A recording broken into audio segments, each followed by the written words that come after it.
के लिए एक बार जोरदार तालियां हमारे मार्गदर्शक, हमारे प्रेरणा स्रोत आदरणीय पंडित प्रकाश चंद शर्मा जी, हरित प्रदेश के अध्यक्ष, आपका बहुत बहुत स्वागत है। कृपया आप आए और हमें अनुग्रहित करें। धन्यवाद।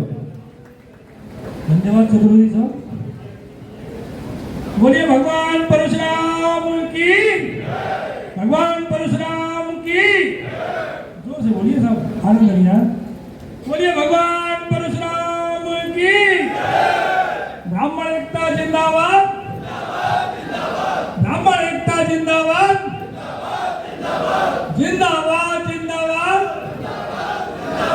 ब्राह्मण एकता जिंदाबाद, जिंदाबाद जिंदाबाद, अखिल भारतीय ब्राह्मण एकता परिषद जिंदाबाद, जिंदाबाद जिंदाबाद, अखिल भारतीय ब्राह्मण एकता परिषद जिंदाबाद, जिंदाबाद जिंदाबाद। आप सभी का बहुत बहुत धन्यवाद, आभार। मंचासीन आदरणीय आज के अध्यक्ष महोदय गोविंद प्रधान जी, भाई आर के शर्मा साहब, डॉक्टर साहब आर के शर्मा साहब, भाई गजेश शर्मा जी, नरेंद्र रावत जी, प्रदीप दुबे जी और आगरा का कार्यभार संभाले हुए मेरे प्रिय भाई पुष्पेंद्र शर्मा जी एवं आप सभी भाई और बहनों, आपका मैं सभी का बहुत बहुत हार्दिक अभिनंदन स्वागत करता हूं। बड़ी खुशी की बात है आप सभी यहाँ पर आए, इतनी सर्दी में समय निकाला आपने, बहनें भी आई हुई हैं, बहुत ही गौरव की बात है। साथियों, आज जो समय है वो आप सभी के सामने है कि हम आज जो संगठन बन रहे हैं इसकी क्यों आवश्यकता पड़ी। उसका मुख्य कारण आप सभी के सामने है, जानते हैं आप कि अगर हम लोग भी और जातियों की तरह संगठित होते तो शायद हमें ये आवश्यकता नहीं पड़ती कि हम भी संगठित हों, इस तरह से बैठक करें, बुलाएं, लोगों को कहें, समझाएं।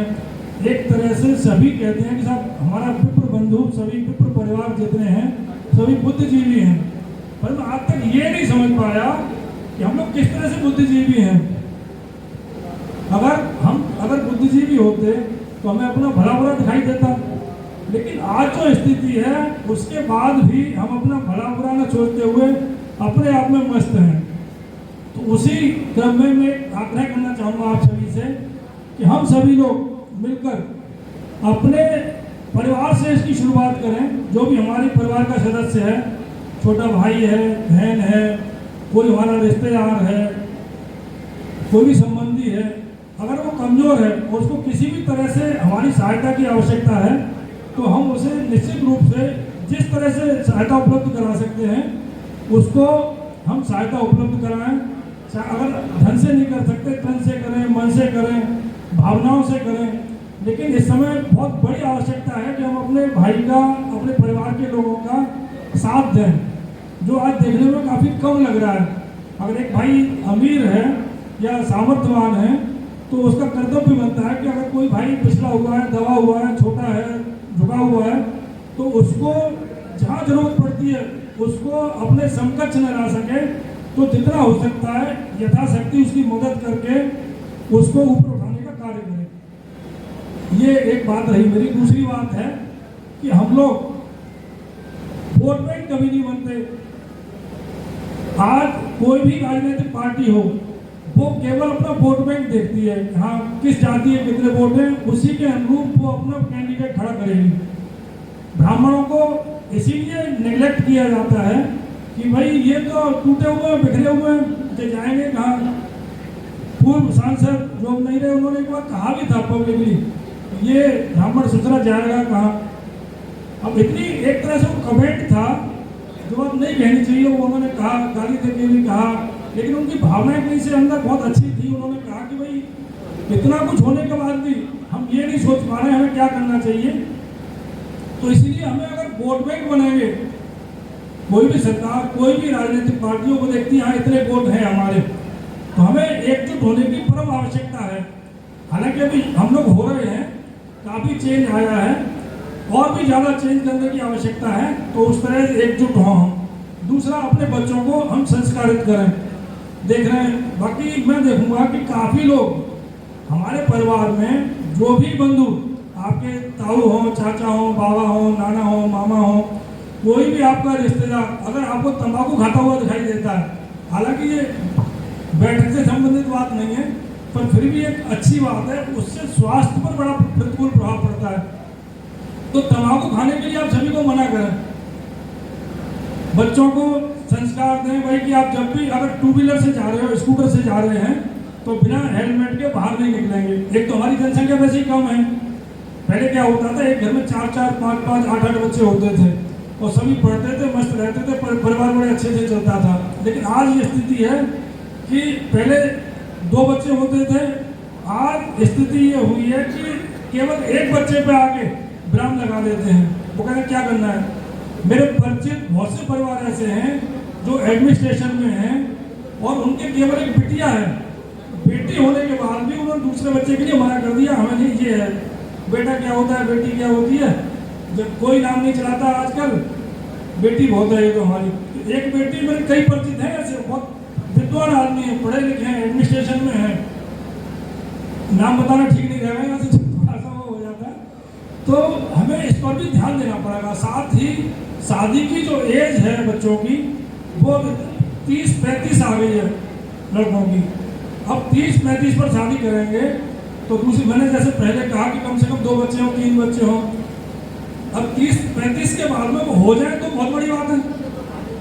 तो थोड़ा हमें ध्यान देना पड़ेगा इस पर कि भाई अगर हम अपनी जनसंख्या बढ़ाना चाहते हैं, अपना अस्तित्व बनाए रखना चाहते हैं, अस्तित्व हमारा तभी होगा जब हम संगठित होंगे, संख्या हमारी ज़्यादा होगी, हमारे अंदर बाहुबल होगा, तब ही हम मतलब समाज पर, देश पर, सरकार में आ सकते हैं, अपना वर्चस्व बना सकते हैं, अस्तित्व बना सकते हैं और अपनी एक अहम भूमिका को निभा सकते हैं।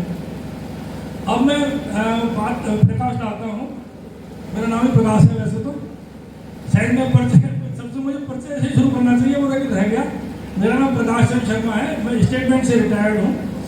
जब मेरा बैंक में सिलेक्शन हुआ 1981 में, 8 जून 1981 को मैंने स्टेट बैंक ज्वाइन किया, तो पर्सनल डिपार्टमेंट में जोनल ऑफिस में मेरी पोस्टिंग हुई। शुरू से ही पता नहीं क्यों मुझे ब्राह्मणत्व का कीड़ा मेरे दिमाग में घुसा हुआ है। मुझे लगता है कि अगर अपना भाई कोई तरक्की करेगा तो हमारी तरक्की हो गई। तो जब अब मैं रिटायर हो गया हूँ, कुछ भी खुल के बोल सकता हूँ, कोई दिक्कत नहीं है। जैसे कोई अपॉइंटमेंट के लिए बच्चा आता था, मैं देखता था उसके नाम के आगे भारद्वाज, शर्मा, तिवारी, गौड़, मतलब ये जितना जो ब्राह्मण सूचक शब्द हैं हमारे, अगर वो सरनेम लगा हुआ है तो मैं आउट ऑफ पे जाके उनको कोऑपरेट करता था। अगर कोई एटा का रहने वाला है तो मेरा प्रयास रहता था कि वो एटा लोकल में उसको पोस्टिंग दिलवाऊँ। इस वजह से मेरे बॉस से मेरी लड़ाई हो जाती थी। एक प्रेम कुमार पाठक जी थे दिल्ली के, वो हमारे पर्सनल ऑफिसर थे उस समय, तो वो कहते थे काका मैंने तू 1 बार 10, काका मैंने तू एक पंजाबी थे, काका तू मैंने 1 बार 10, ये तेरे साथ में एक चोपड़ा है, एसके चोपड़ा, ये नाम नहीं रहता है, लॉरी होटल में जोनल ऑफिस था, बोले ये बिल्कुल ऑफिस के पास में रहता है, इसके मिलने वाले नहीं आते, इसलिए किसी की सिफारिश नहीं करता। तो सबके लिए कोई भी ब्राह्मण आएगा झट से आ जाएगा कि साहब इसको जरा देखो, इसको पोस्टिंग देनी है यहाँ पे। तो मैंने ये तक किया कि वहाँ पर वैकेंसी नहीं है उस जगह पे, तो वहाँ पर जो ट्रांसफ़र की एप्लीकेशन पड़ी हुई है किसी की, तो उस ट्रांसफ़र की एप्लीकेशन को नेटलाइज करा के उसको ट्रांसफ़र वहाँ से ट्रांसफ़र ऑर्डर कराए उसके बाद में उसको पोस्टिंग वहाँ दे दी। मेरे बॉस मुझसे कहते थे कि वहाँ तो वैकेंसी नहीं है। मैंने सर एक ट्रांसफ़र एप्लीकेशन पड़ी हुई है, उसका ट्रांसफ़र कर देते हैं, दोनों का भला हो जाएगा बेचारों का। और फायदा में वो भी जो ट्रांसफ़र वाला था वो भी ब्राह्मण होता था ज़्यादातर। अब तो ऐसी बीमारी हो गई है मुझे कि अगर मैं पेपर पढ़ता हूँ, अखबार पढ़ता हूँ, तो अगर कहीं कोई दुर्घटना हुई, एक्सीडेंट हुआ, तो सबसे पहले मैं देखता हूँ उसमें कोई ब्राह्मण तो नहीं है। अब पता नहीं है गलत है सही है मैं नहीं जानता, औरों का भी देखता हूँ, पर प्राथमिकता मेरी यही रहती है। ऐसे ही जो शोक सभाएँ होती है, उठावनी वगैरह, उस उठावनी में भी मेरा ध्यान, आज भी पेपर देख के आया मैंने केवल ब्राह्मण देखे, अग्रवाल भी थे 4-5, उसमें मैंने नीचे देखा ये कौन है क्या है, ब्राह्मण है भाई, तो कम से कम उनको एक शोक संदेश पत्र भेज दिया जाए। तो एक भावना हमारी इस तरह की होनी चाहिए। ये भावनाएं अगर हम सभी लोग ले आएंगे तो एक बहुत अच्छा परिवर्तन हम समाज में ला सकते हैं। अब मैं बात करता हूँ अपने परिषद की। हमारे परिषद का नाम जैसे कि सभी लोग बताया है, आप उसका अंगवस्त्र पटका भी पहने हुए हैं। मंच पर भी जो बैनर लिखा है अखिल भारतीय ब्राह्मण एकता परिषद। इसका जो शुभारंभ किया श्री जुगल किशोर तिवारी जी हैं, IPS, अभी DIG फायर उत्तर प्रदेश थे, 31 अक्टूबर को रिटायर हुए हैं। उन्होंने इसका संस्थापना की और ये करीब 15 साल पुराना संगठन है।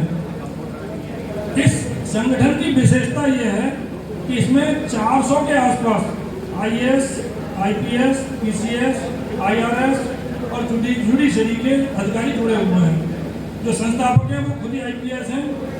जो इसके आजकल राष्ट्रीय अध्यक्ष हैं वे भी रिटायर्ड डिस्ट्रिक्ट जज हैं। अलीगढ़ में भी ADJ रहे थे वो, श्री प्रमोद कुमार मिश्रा जी। दूसरे अभी जो संरक्षक हैं प्रदेश के वो अनिल कुमार मिश्रा जी हैं, भाव में ITM रह चुके हैं। इस तरह से बहुत सारे लोग जुड़े हुए, कई कमिश्नर हैं, सीनियर कमिश्नर।